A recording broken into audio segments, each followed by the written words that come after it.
베이스 클릭하고 오른쪽 버튼 열기.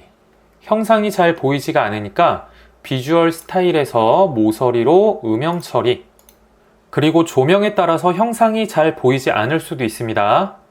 그러면 여기에서 조명의 상태를 기본 라이트로 변경을 할게요.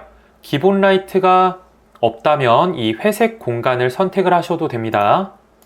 그 다음 스케치 도구 모음에서 2D 스케치 클릭을 하고 이 옆쪽 면을 클릭을 해서 이 면에 스케치를 하겠습니다. 먼저 정확한 위치에서 원을 그리기 위해서 형상투영으로 이 모서리 선을 불러오겠습니다. 그 다음 원을 그리겠습니다. 그리고 치수. 원의 크기는 지름 21.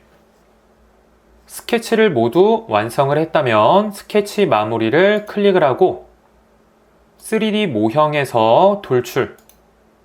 그리고 이 내부의 영역을 선택을 해서 이 부분을 잘라내도록 하겠습니다. 붓 유형은 잘라내기. 그리고 전체 관통 선택을 할게요. 그리고 확인.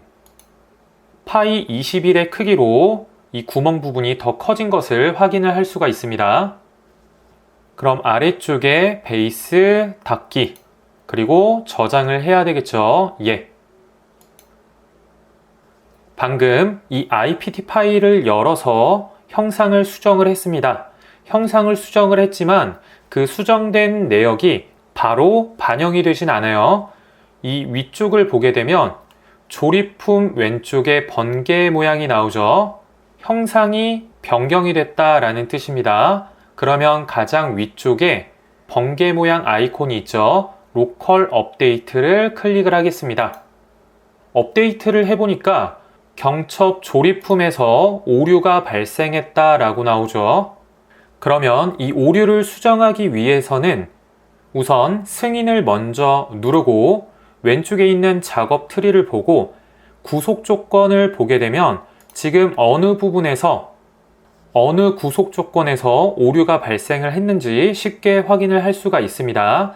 관계를 닫고 메이트 4번에서 지금 오류가 발생했네요. 오른쪽 버튼을 누르고 나머지 반을 눌러서 어떠한 부품과 어떠한 부품 간에 지금 오류가 발생을 하는지 분석을 해야 돼요. 초반에는 이거를 분석을 하는 게 조금 어렵습니다. 왜 이러한 오류가 발생을 했는지 확인을 해볼게요. 교재 26페이지의 위쪽에 있는 사진을 보게 되면 우리가 전에 이 부품과 이 부품을 조립하기 위해서 이 구멍의 내부의 면을 선택을 해서 축을 선택을 하고 그 다음 이 외부의 면을 선택을 해서 축을 선택을 해서 축과 축을 일치를 시켰죠. 여기서 선택을 했던 요소 중에 지금 이쪽 이 구멍의 내부의 면을 선택을 했었습니다. 잘 기억하셔야 돼요.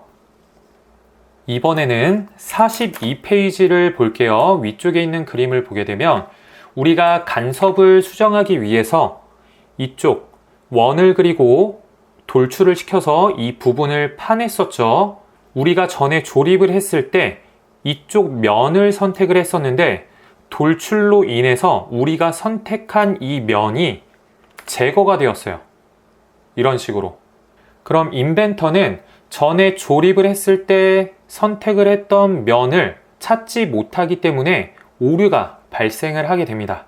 그러면 우리는 다시 조립 구속 조건을 통해서 새로 생성이 된 이 면을 다시 선택을 해주면 오류를 수정을 할 수가 있겠죠.